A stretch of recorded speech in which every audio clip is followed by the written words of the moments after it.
Without question, Booker T. Washington was the single most well-known African-American of his time and may have been the most celebrated black person in the entire world. Future educator and orator, Booker T. Washington was born a slave on a Virginia plantation on April 5, 1856.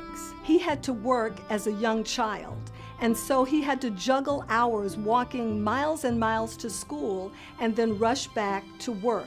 It was very difficult, but he was determined, and that's how he learned to read and write. Washington was allowed to attend school while working as a servant, and in 1872, he befriended the founder of Hampton Institute, who offered him a scholarship to the school. The emphasis at school was on industrial education, on crafts, on technical skills, teaching blacks and the former slaves how to make themselves valuable to the community in a very literal way. Washington taught at Hampton before being appointed by General Samuel Armstrong to head the newly formed institute in Tuskegee in 1881. This was a groundbreaking endeavor because Armstrong trusted this young man to go to Alabama and create something basically out of nothing.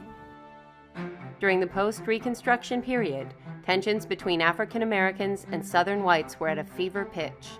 But as evidence of racial progress, Washington was asked to address a predominantly white audience at the 1895 Atlanta Expo.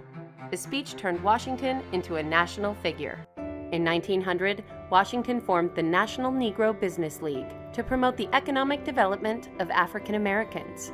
1 year later, he chronicled his life in the autobiography Up From Slavery.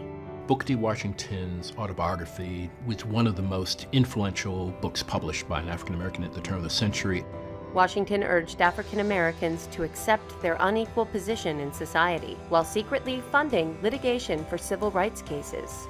In 1905, however, leaders such as W.E.B. Du Bois renounced Washington's philosophy and insisted upon full civil rights for all African Americans.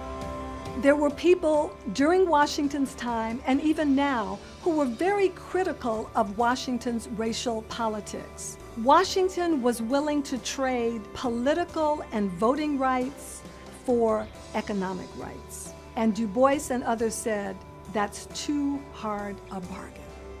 Washington remained principal of Tuskegee and wrote a total of 14 books before his death on November 14, 1915. He was buried on the campus of Tuskegee University.